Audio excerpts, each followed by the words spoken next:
Greetings all, and welcome to part 2 of my Airfix 1/72nd scale double build of the Bristol Beaufighter. Previously, I've assembled both of these models, and in today's video, I'll be airbrushing both of them to represent aircraft from 30th Squadron of the RAAF, which was sent to Milne Bay in September of 1942. So, without further ado, let's get into painting. Painting both of these Beaufighters ended up being a little bit all over the place, as I was working on this kit several months ago, and still experimenting and learning a lot of techniques. Initially, I planned to use chipping fluid on these builds to create metal chipping, so I mixed up 7 parts acrylic flow improver with 14 drops of acrylic thinners and 4 drops of Vallejo Model Air aluminium, and gradually built this up on the upper and lower surfaces of both Beaufighters to act as a bare metal layer that would be exposed under the chipping. I was experimenting with a higher thinning ratio than I would normally use with the Vallejo Model Air silver paints to try and improve their smoothness and reduce the splutter, and it seemed to work better with more thinners. As I mentioned earlier, this was also before I got a compressor attached to a tank for my airbrush, so the PSI was a bit less consistent and also lower than I use now at around about 20 PSI rather than 25 or 30. The aluminium paint sprayed on really well, and after about 24 hours to allow it to fully cure, I then used my airbrush to spray on some Vallejo chipping fluid. I kept this layer of chipping fluid very light and only around the walkways, leading edges of the wing and the nose where I planned to have any metal chipping visible. An hour or so later, I then started to paint the underside of both Beaufighters with some Vallejo Model Air Sky Type S, thinned down with 6 drops of Vallejo acrylic flow improver, 2 drops of acrylic thinners, and 6 drops of paint. Although the Department of Aviation Production would later on domestically produce the Beaufighter, all of the Beaufighters that were around during the time of Milne Bay would have been made in the UK and then shipped to Australia. As a result, I decided to stick to RAF colours rather than using any RAAF variations or local colours. Once both bows had a reasonably uniform coat of Sky Type S, I then mixed more paint, this time adding a few drops of Vallejo Model Colour Pale Grey, which I then sprayed onto the fabric control surfaces, and patchily in the centre of various random panels to add some variety and simulate some subtle variation. For a stronger lighting effect on the ailerons, I mixed in some flat white and then sprayed this into the middle of the divots to simulate more light coming through where there's no framework. This lighter mix was also used on some of the panels for some more contrast and variation. I didn't want to make this effect too strong, as these aircraft would have been relatively new when they arrived at Milne Bay, but this effect would be heavily toned down later on by the varnishing.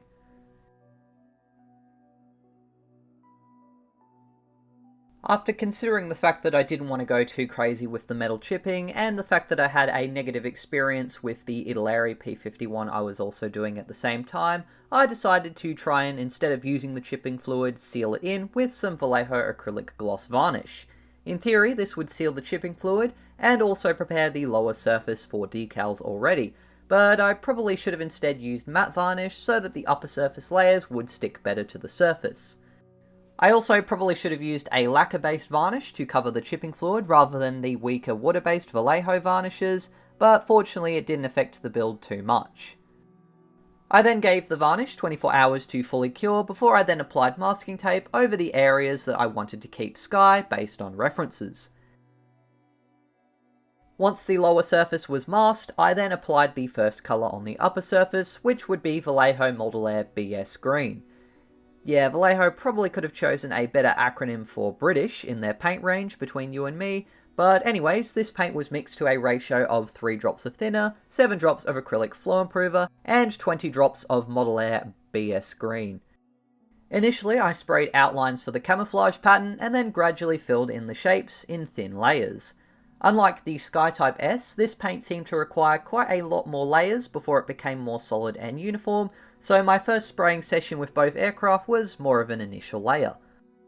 I found that the silver base made it a lot easier to see where the paint was, and it also gave it a nice yellowish tone underneath it, which I thought looked quite good, and I imagine it would have been a lot harder to have applied this green over the black primer base. So as a result, I reckon I will use silver as a base colour for any future RAF schemes I do. To add a little bit of deviation between the Beaufighters, I decided to spray one aircraft with the green and flat earth colours reversed, but in the exact same pattern, which I have seen occasionally happen. Once the green had been built up in a second session for both Beaufighters and was nice and solid, I then moved on to the brown. For the second colour, I would be using BS Flat Earth, which was mixed with an even mix of 50% paint to 50% flow improver, and gradually filled in over the silver areas on the Beaufighters. I had considered masking, but initially I was reluctant to do so, once again from the experience I had trying to mask the camouflage pattern on the Italy RAF Mustang with paper, but the edges between the camouflage ended up looking too soft for my liking, so I would later on use masking and redo parts of the camouflage. Before that occurred, however, I first did some panel highlights and variation on the upper surface by mixing the flat earth with some Model Air RLM4 yellow and insignia white. I applied the highlights more heavily to the upper surface than I had on the underside, as the paint there would be more exposed to lighting as well as the harsh Australian and Pacific environment, though I very much overdid it and oversaturated the colours. As a result, I basically turned this into a pre-shaded base for another thin coat of flat earth, which made the effect much more subtle and less saturated.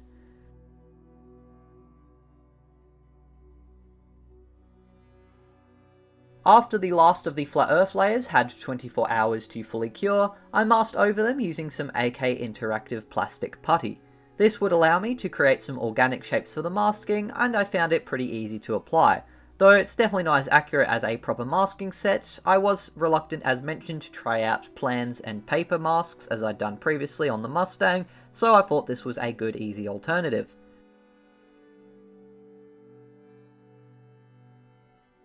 With the masking putty in place, I then sprayed some BS green gradually until all of the brown overspray was gone.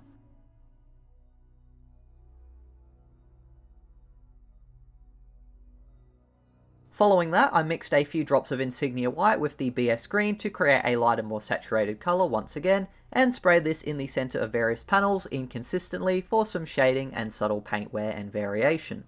Unlike with the flat earth, the post shading was a lot more to my liking, so I ended up then removing the putty and underside masking tape once it had been done.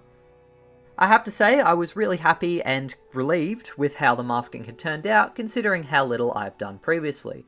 I definitely need to work on my masking techniques, so I'll be watching some other videos, and feel free to share any tips if you want in the comments. There were still a few dodgy spots which I would carefully neaten up by brush in several thin layers, using the various colours for the camouflage and adding whites or lighter colours to match the areas if needed. I definitely prefer airbrushing models to entirely hand painting them, but the good old hairy stick still has a place on my workbench even for painting camouflages.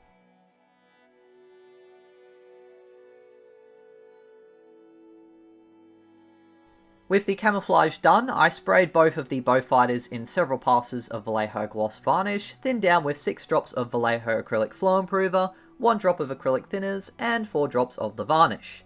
In hindsight, I probably thinned my varnish way too much here, and should probably be using a ratio more like 20% thinners and flow improver to varnish rather than the other way around, but in this case it worked out fine and produced a nice smooth finish. Although technically I'd varnished the undersides already when I sealed in the chipping fluid, I decided to do it a second time since I'd done those touch-ups with the brush, and then I sat the models aside for 24 hours to allow the varnish to fully cure. In terms of markings, I ended up choosing to go with A19-13 and A19-53, which according to ADF serials were 2 of the 3 Beaufighters that were sent to Milne Bay during the close of the battle. Given the code letter on its fuselage of Y and nicknamed Margoon, A19-53 was delivered from England to the RAAF in June of 1942 and had been training with 30 Squadron throughout August, suffering a landing accident in that time but being repaired. It would partake in the last raids against the Japanese convoy as it evacuated Milne Bay, and it also flew sorties in the Battle of Bismarck Sea, during which it was set ablaze and its crew injured by Zeros, but it managed to crash land back at base and once again be patched up and sent back out. Eventually, however, A19-53 and its crew Lucas and Yates sadly went missing while flying in poor weather on the 30th of October 1943. A19-13 on the other hand had a much shorter career. Coded M, it too had a forced landing early on in July, but was evidently repaired and was one of the 3 sent to Milne Bay, though it would end up missing the battle when shortly after arriving there it collided with a Hudson on the 9th of September. Apparently the aircraft took off with the pilot's canopy loose, so the pilot turned around and landed to secure it in place, but neglected to then straighten the aircraft up before his second takeoff. and the Australian War Memorial now has several photos of the resulting collision. I believe no one was hurt, fortunately, though A19-13 would be converted to components by late October. A19-49 may have been the third Beaufighter sent to Milne Bay in early September, but I couldn't find any info on its code letter, so decided to go with the other two aircraft. For these schemes, I had to design my own decals and have them printed out by Laser Shark Designs. Learning from my experience with Laser Shark decals being used for the Revell F4U4 Devotion builds I did, I ended up printing white backings for all of the roundels for the Beaufighters. The decals were cut out individually, and this time I also trimmed them very close to remove as much clear film as possible.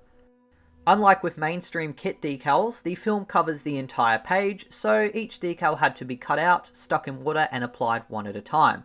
Fortunately, the decals are pretty hardy, and although they're not to cartograph standards, I was still very happy with them.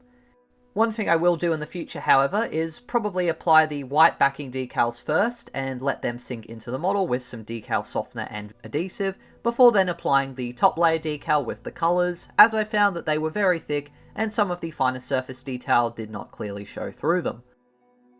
For the fuselage roundels, I made the white backing smaller than the actual size of the decal that would go over the top of them to replicate some transparent green around the areas where the RAAF yellow would have been repainted. Once the custom decals had been applied to the model, I then added some Vallejo decal softener followed by Tamiya decal adhesive over the top of them to help them soften and stick to the model. As mentioned, it was less effective on the decals which had also white backing decals applied to them since they were a lot thicker, so perhaps as well as applying the white decals separately and then applying the top decal after it had set, I could also benefit from a stronger decal solution for these decals to combat their extra layer and thickness. For the common stencils, I still used the kit's included cartograph ones, applying them in pretty much the exact same manner. They were of really good quality and definitely added a lot of nice fine detail to both of the bows.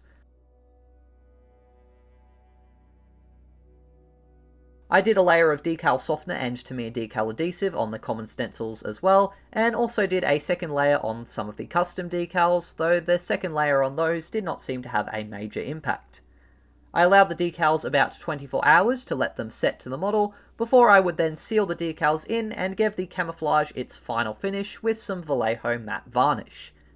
This was applied with the same ratios of thinner to varnish and in the same manner as the gloss varnish, though as you'll see during the weathering process, I had some small issues with this coat, but that will be covered next time in part 3.